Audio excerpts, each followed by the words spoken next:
My name is Lieber. I'm the CISO for Aetna. I've been coming here a few years now, and every year when I get up here and I look across the audience, I see more and more familiar faces, which is really just a heartwarming reminder of how old I'm getting. But I appreciate those of you coming here. As you can probably tell from the title of the presentation, this is not a beginning discussion. This is more of an advanced program. You should not expect that there are, quote unquote, quick wins here for you to take back to your organization. This is something that we have been building for the last 5 years within Aetna. And I have 24 minutes and 20 seconds left to talk to you about it. So I'm sure this discussion will go fine. But the fact remains that it is bad out there and it is getting worse. And by and large, every single, at least large-scale breach today involves, to some extent, a compromised set of privileged credentials. And so what I'm here today to talk to you about is to suggest that some things that we may consider, quote-unquote, best practices are, in some cases, good but not great, and in other cases, downright crappy. And I'll also suggest that there might be some alternatives that we should be looking at instead. So current best practices, I have 5 of these that I'm going to go through, and then I will talk about suggested alternatives. Current best practice, reality number 1, my holy war, periodic access reviews. I hate periodic access reviews. Absolutely hate them. Why do I hate them? Because access recertifications add a tremendous amount of value to my organization, said no one ever. They are a complete waste of time. Did I completely? I think I got ahead of myself there. I will talk to you more about that, but the fact remains that when we did an analysis within Aetna of our privileged access, periodic access reviews, we found an incredibly low uptake on people that were actually doing something with that. I'll talk to you about a better approach. Second one. This one I will say is a good best practice. If you were doing this, that's a good thing. You're far better in a way than where most people are if they're not using it. But the current best practice is to use a password vault. Password vaults are good things. They are far better than the alternative, which is to just leave the knowledge of the password in somebody's head. The fact remains, though, that the account still exists. And when I talk in a little bit here about password cracking statistics, you're going to understand why the fact that the account still existing is a problem. So password vault, current best practice number 2. Number 3 is, detective UBA. So UBA a few years ago was like the latest cool and sexy thing. We were all supposed to implement user behavior analytics, and it's going to solve all of our problems, just like all of the other previous cool and sexy things we're going to solve. But the reality is that at least when you use behavioral analytics in a detective fashion to find out something that has happened in the past, it's happened already. And is that really what you want to be able to do? And in fact, so that's really the crux of the matter here. How quickly is something when you're using detective UBA? How quickly is it going to be detected? What happens if somebody who is critical to that detective section is out on PTO, something like that? Current best practice number 4, MFA. MFA is again, a good practice to have. However, as we are seeing in the industry, first off, it's binary. Once you've implemented your token, you're in. You have access, you're off, you're out, you're doing whatever you need to do.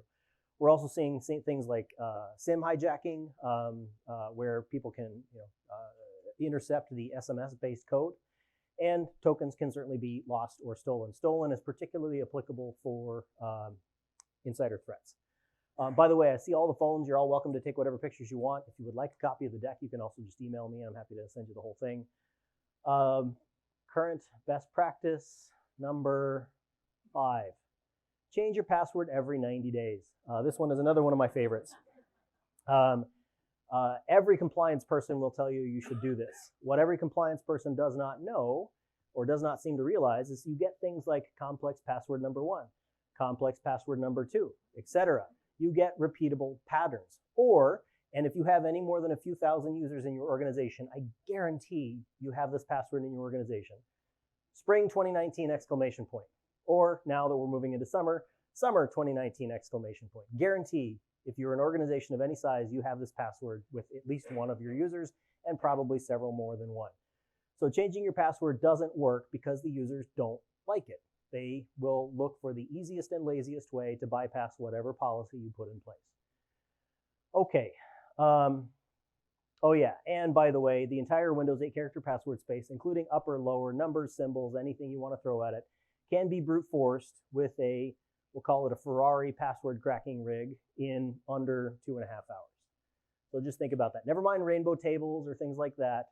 Brute forcing the Windows password set for 8 characters can be done in 2.5 hours. Okay, let's just sit here and beat on passwords a little bit more because we haven't flogged that horse enough. The trouble with passwords, most people, they use 5 passwords or less for all accounts. The reuse makes them easy to compromise. Things like password spraying attacks. That's where somebody, especially for your you O365 customers, where you can, you're using email address as your username, and you can relatively easily derive the format of the user, first name.lastname@company.com. That subjects you to password spray attacks, where you can pick your summer 2019 exclamation password and spray it across a whole bunch of different usernames, email addresses. That is a significant problem for enterprises today. The strong ones are very difficult to remember, which is why you get things like summer 2019 exclamation point. And then there's obviously lots of places to steal them from. You can get billions upon billions for a very low price, if not free. All right, did I, yeah, okay. All right, so I spent enough time talking to you about all the problems with some of the current best practices. Let's talk a little bit about what are some alternatives. So you remember the first one, my holy jihad, periodic access reviews. Consider instead event-driven access reviews. What is an event-driven access review? An event-driven access review is where you look at things that happen within your organization that trigger access changes. So consider, for example, the finance analyst who has been a finance analyst for the last 25 years. How much does that person's access profile really change? Probably not a lot. Then consider the person who has changed jobs within the company 3 or 4 times within the last 5 years because the company promotes internal mobility and they want to try lots of new things. Their access probably changes quite a bit. So that is an event that you should be looking at, a job transfer, to kick off an access review. So I will be very clear. Access reviews, when properly implemented, are very valuable tools. Periodic access reviews, which the industry has adopted, is what I consider a giant waste of time. So how do you implement this? Where do you start? Because that's the #1 question I get. Identify the areas of risk. Job transfer is the most obvious one. When you start to incorporate some of the other advanced techniques that I'm going to talk about here, like risk scores around your access, things like that, those can be other events or triggers that would also kick off an access review. What you find when you do this is the reason periodic access reviews, one of the reasons that they are such a waste of time, is people become numb to them, right? They just go in and they start rubber stamping things because they have their day job. They're never going to give you a quality review. And so they just go in and do the minimum amount necessary. What we have found, and I have statistics to back this up within Aetna, when you actually reduce the amount of noise that you send in front of people, then they will give you a quality review when there's something that they understand. Okay, Kurt transferred to a brand new job. I understand his access needs to be different. I'm going to go in and I'm going to give you a much higher quality review. So where do you start? You identify the areas of risk, those events. Next question, do you need to review access to all of your applications? Why? Do you need to review read-only access? Why? If someone is in the same job year over year, does their access profile really change? And the answer is no, it doesn't. If someone transfers to a new job, does their access profile change then? And the answer is obviously yes, it does. So again, examples of where you look to events. Events should be what kicks off access reviews, not a calendar. Checklist for a better access recertification program. Stop reviewing low-risk entitlements. My favorite example, Sarbanes-Oxley was, I think, the government regulation that brought us periodic access reviews. I think that was at least made them widespread. Why are you reviewing anything read-only for purposes of Sarbanes-Oxley? By definition, read-only access cannot have an impact on SOX. Why are you reviewing it? You don't need to. Who cares? Start reviewing access based on events such as job transfer. I think I've talked about that. If you must, because you have auditors or compliance people that are absolute sticks in the mud, keep some sort of periodic access reviews. At least look to limit them to your highest risk access. I will acknowledge that things like root, domain admin, there may be situations there where it warrants looking at on a periodic basis just to make sure you understand. But by and large, that should be the exception, in my opinion, not the rule. Okay, I'm doing pretty good on time, so we will probably have plenty of time for questions here at the end. So we've talked about periodic access reviews. Let's talk about password vaulting. Instead of password vaulting, consider just-in-time provisioning. This one is fairly straightforward. As we've seen, if the account exists, it can be compromised. If the account does not exist, obviously it can't be compromised. This is something where we are in the middle of. We have this deployed in some of our cloud environments, and we're in the middle of moving this to more of our on-prem environments. If to get privileged access on a particular system, you would go through a normal request process like you would for anything else. And then when that request is approved, we will just in time create that, or grant that access, I should say, and you go in and do your thing. When you're done, we destroy that access. It's completely removed. You can take this as far as you want. You can grant it on an entitlement basis. You can create a brand new account. But the main point here, just in time, if it's not there, it can't be compromised by definition. And I've talked about the Windows brute forcing. I think I'm getting ahead of my slides here. Right, access is not there when it's being used. Okay, number 2. So number 3, detective UBA. I keep saying detective UBA because the alternative is preventative UBA. I think UBA, I'm a huge believer. Anybody who's heard me speak in the past has heard me talk about the wonders that behavioral analytics can bring to us when it's implemented correctly. But when you're doing it in a detective fashion, you are finding problems that have already happened. And I'm not really sure that that's ideally what we would like to do. I think we would all like to prevent the problems from happening in the first place. So, and this is something that's real. This is something we've had this within Aetna at least for the last 3 years. We, collect all of the events, accounts, entitlements, et cetera, that we need to be able to understand the access. We will do all of the data aggregation, the data analysis, and then instead of just generating alerts, we proactively generate a risk score for everybody in our company. So every workforce member within Aetna has a risk score. It's a 0 to 100 point scale. And that's indicative of both the access they have as well as the actions they take using that access. The risk score by itself isn't all that useful, but when we send that risk score around to downstream applications and we ask them to make different kinds of decisions based on that risk score, it becomes much more powerful. One example, privileged password vaulting. Today, a user attempts to check out a password vault or a vaulted password. If they have the right credential, they have the right MFA token, they get the access, they're off and running. Instead, we look at the risk score. If that risk score is too high or it has risen too quickly in a short period of time, we will deny them access, even if they have all of the right authenticators. Call the help desk is the simplest example. You can make this be anything you want to be. You can make them do a third factor of authentication. You can make them, call their manager and get their manager to approve it. The point is we are looking at that risk score dynamically and evaluating real time in an automated fashion should this person be having access based on the risk that they represent. Another example, I think we cut that other example out. The other example that I usually talk about is DLP. DLP is one of my favorite examples where it's been around 1,000 years and nobody really uses it to prevent data exfiltration. They use it to detect because the prevention piece has too many false positives and is too noisy. We will use that risk score to put people into different DLP policies so that where we can't have, CVS has 400,000 employees, where we can't have 400,000 people in a noisy policy, we can have, for example, 400 people in a noisy policy. So that's another example of where preventative UBA can help you. Number 4, MFA, risk-based authentication. So today you have the right token, you're in, you have the keys to the kingdom. Instead, Risk-based authentication, I talked about this in the previous slide. Again, looking at that risk score, making that dynamic decision. All of this is done on an automated fashion. These are machines making these decisions. There's not people there sitting looking at keyboards saying yes or no. This is all done at machine speed.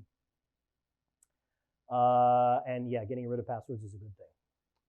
Okay, last one, and then I will have plenty of time for questions. Change your password every 90 days. This is something that we have not yet solved at Aetna. I have some ideas on how we're going to solve this, but I'll be upfront with you that we haven't yet put this into production. Everything else I've talked about is either partially or fully in production. So what people think of summer 2019 exclamation point or whatever 8-character gibberish that they can manage to remember on an ongoing basis.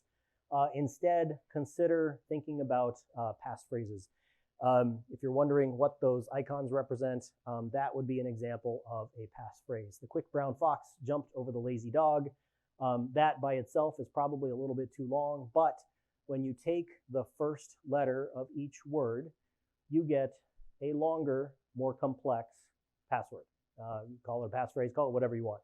But the fact is that when it's easier for people to remember the quick brown fox jumped over the lazy dog than it is to remember TQBFJOTLD. So this is where I think we're headed with Aetna. We actually are talking to a couple of companies, startup companies, and I'm going to ask them to partner with us on this to develop something that will take this concept and turn it into a working product. That particular example, that particular sentence is a bad one. Because it's probably still too short, but it's better than 8 characters. But you get the idea. You know, ask people to memorize their favorite quote from their favorite poem or their favorite book or whatever. This allows people to make it a little more personal to them rather than just relying on summer 2019 exclamation point. That is all I have. And I have 7 minutes and 52 seconds left for questions. All right, you had your hand up first. Yes, that is the idea. The idea is we will ask you to remember the nasty 14, 15, 16 character password once using the example that I showed you. And then if there are no indicators of compromise, we will allow you to keep that indefinitely, which is another sort of change from the traditional mantra. I saw, all right, we'll go to you and then back there.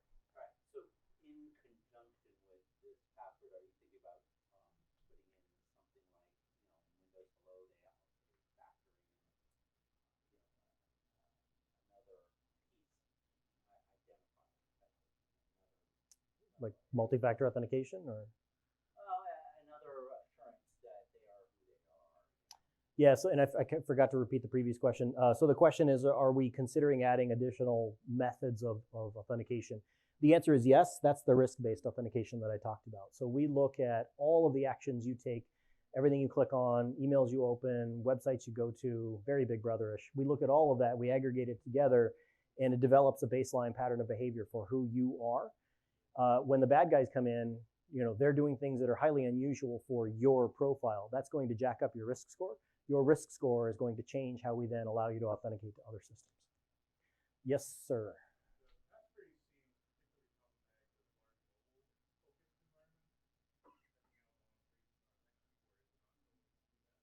Yeah. So the question is how to make long, ugly passphrases easier for mobile devices. In my opinion, at least iOS, I'm a little less excited about Android, but at least iOS biometric security is really darn good. So just as you see with probably your banking application and other things, you'd have to enter it once, but then you can enroll in Touch ID or Face ID, and then you're just using biometrics at that point. That would be my preference. Yes, sir.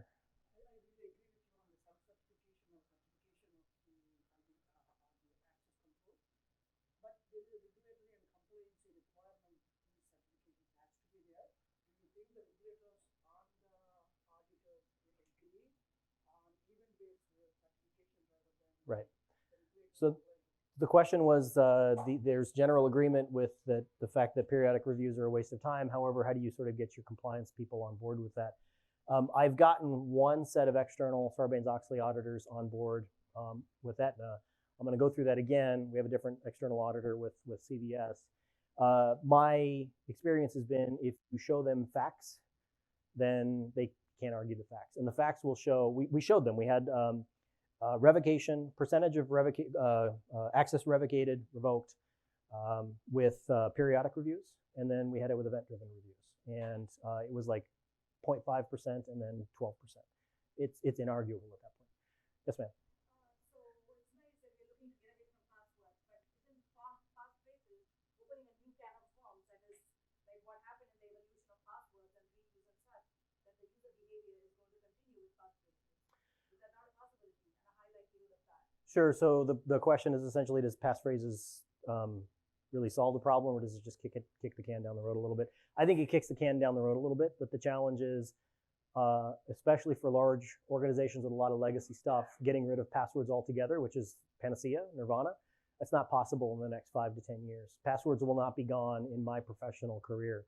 So then if you're stuck with what you have now, what is the best you can do with that? And that's where I think passphrases becomes an acceptable interim solution. Certainly better than 8-character passwords that we have today. Yeah. You mentioned earlier about read-only access not necessarily being considered privileged chapter review. Do you feel that there are some edge cases there? For example, unusual level of access to like a database table containing wire transactions or customer PII that, again, being unusual, should be reviewed as being privileged. So the question was read-only access. Are there examples where you should be reviewing that? Yeah, sure. Healthcare data, right? Your medical record, absolutely. My point was more around from a Sarbanes-Oxley standpoint with impact of the financial statements. That's not germane. I've been playing too much favorites over here, so yes.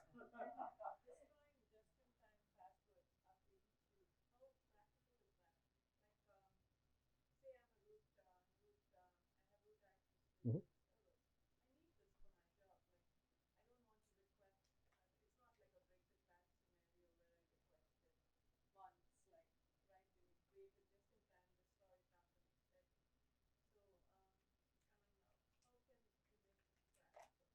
So we use this today. Like, this is not hypothetical. We do this. So you go and you request.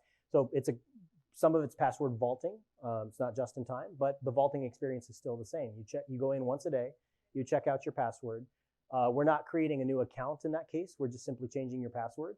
You have that password for the duration of the day, and it's anywhere from, depending on the business area, anywhere from 2 hours to 24 hours in duration. And then at the end of that, we expire it and change the password. Yeah. Mm-hmm. Yeah. Yes, sir.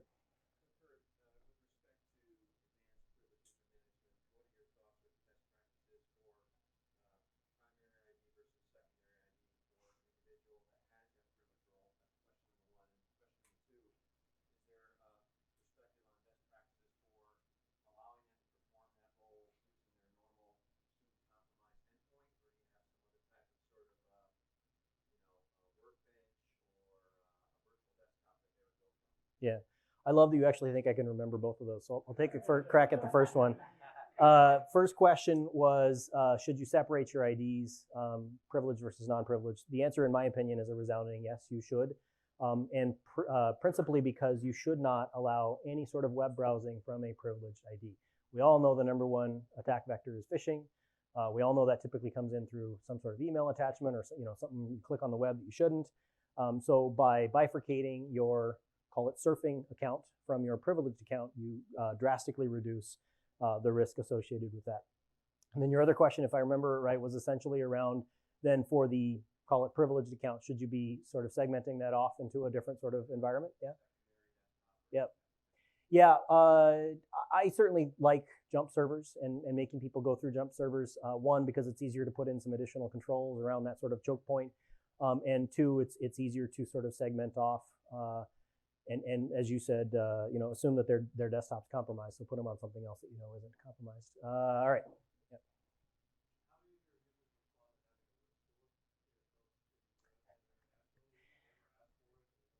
Yeah. So question is, how do the users respond to having a risk score? We have not gone out of our way to let them know that exists. That said, nor have we hidden it. So they certainly, we've talked about it. I come here, I tell everybody that all of our workforce members have risk scores. They can go up. We have a little portal that we built that they can go up and look on their risk score, and then it's like your credit score. your credit score is 500, and here are all the reasons why your credit score sucks.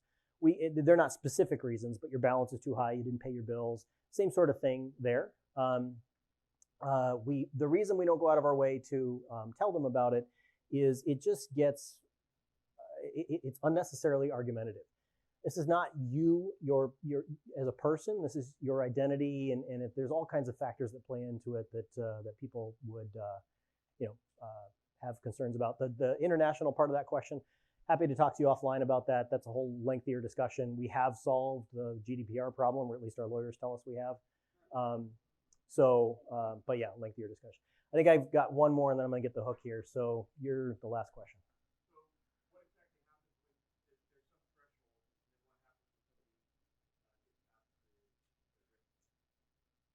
We shoot them.